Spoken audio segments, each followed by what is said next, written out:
How important is money to women? Well, you like to shop, so it should be darn important. The challenge is a lot of you don't think you're valued or worth it or have anything to contribute, and that's not true. And if you have been a mother, you have a lot to contribute because you've raised little lives, and it's more challenging than you think.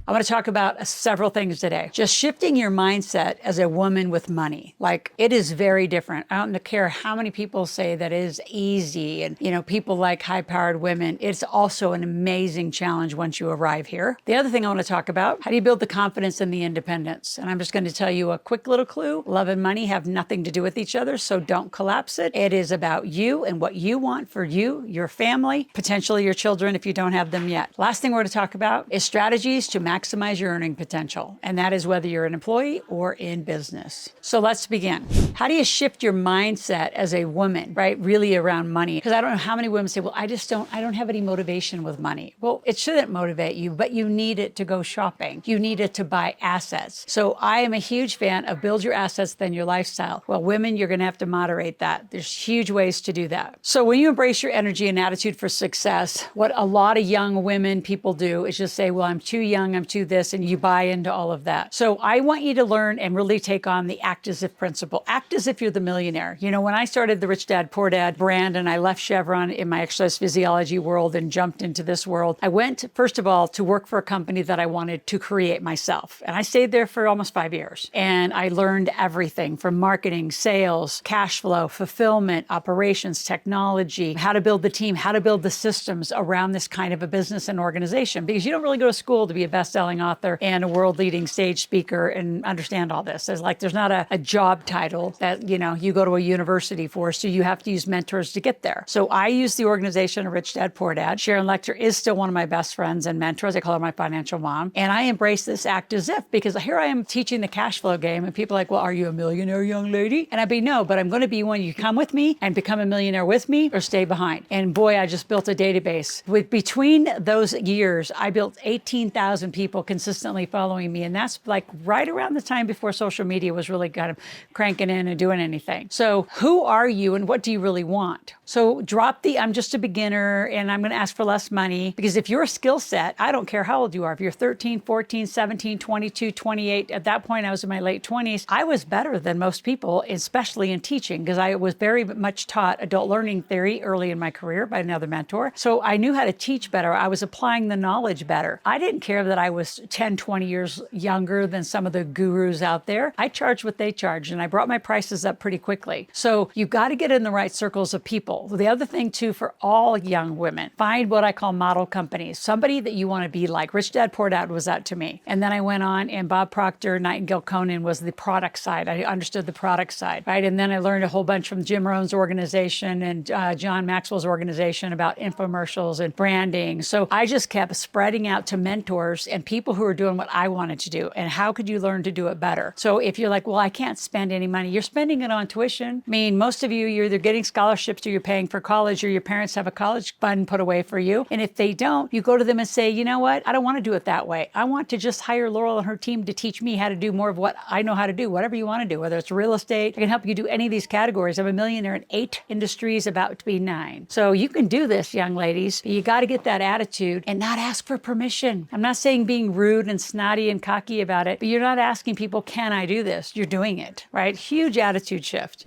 Now, moving on, how do you build financial confidence and independence? Well, that's in your evidence. The more people you help, the more millionaires I made, the more money that arrives in my net worth and my cash flow, the more confidence you get, which means the more independence you get and the freer you get. Just the importance of mentoring and having proactive steps. So really, you need to be on this channel. So let's just do that right now. I need you to get my learning journal, write down what you're learning, what you're doing about it, and lean further in. I love mentoring younger women who want to come up because there's so few of us that actually have mentors. When I came up in this whole space, I mean, Sharon was like the only one, but she wasn't a formal mentor. She was, somebody that I was in relationship doing business with. There are so few women who raise their hand to younger women and say, let me guide you, teach you the real ropes. Not like some program, but a lifestyle of getting incorporated, making sure you do it right. Make sure you get your bank accounts right. Use your credit and use your credit scores right. I mean, you women are amazing. amazing. You just have to be taught. So mentoring and learning, just really becoming financially and business knowledgeable is something you have to want. When I first got into this, I consumed over probably 1,000 personal development books. I have boxes and boxes and boxes after I moved out of our conference center of books of everything, of which my daughter's now 17 and starting to go through them. And that is a huge commitment of both of my kids to be deeply reading in this space this year. So getting mentored is critical. Love to help you. You women, at any point, if you say, well, I can't afford it right now, well, go make some money. I'll give you 2 tickets to my Millionaire Intensive. They're in the description below. Come and learn, how do you start your first offer? Like, I didn't know how to give an offer in personal training. I just kind of borrowed what I was seeing around me. And then I increased my rates and I moved over to corporate structure and built corporate centers. Did anybody teach me? Yeah, I went to the Cooper Clinic. I went to Dallas, Texas, and again, got a mentor and a coach, said, how do you build corporate wellness centers? They taught me how to do it. I went back to Nebraska and I did it. So a lot of you, you're going to be doing things that are going to feel completely out of your comfort zone. Your parents probably aren't going to support you because they'll be like, you're crazy. You should just go get a job. No, go live your dream. Go be wealthy. Do what you want to do. Build what you want, because you can. When you think about how important,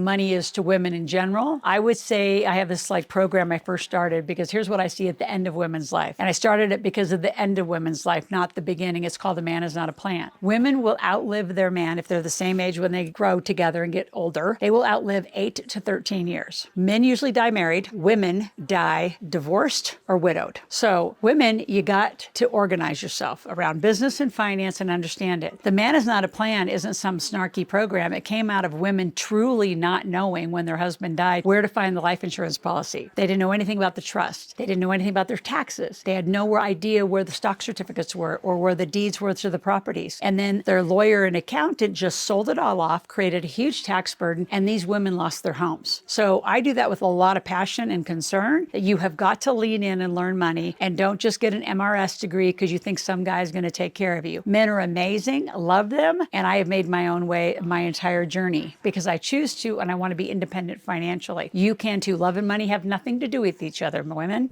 So before we go to the third step here, I want to make sure that you have subscribed to this channel. You click the notification button. You're 5 days a week. And if you have children that are 5 years or older, they should be here with you learning something every day. Every day you want to be just committed to financial literacy for you and your family. So the last thing of the strategies for increasing your earning potential is, how do you negotiate? How do you learn to sell? And how do you ensure you're not earning less than others? So let's just get the whole men topic out of the way. A lot of you, that is the narrative. On Independent Women's Day, I'm the one that usually goes on camera to all the media stations and they'll say, how do you feel about women having so-and-so percent below men? I said, they do that because they don't know how to negotiate and they don't ask for it. You can and should be making the same as your male counterparts. I have made more than my male counterparts. I've surpassed a lot of my financial mentors, financially, in business, in success, in influence, because I have a very different drive. And my drive is based on the fact that I have a gift and my job is to share it with the world. It's to teach you a conversation about money. So don't take that little,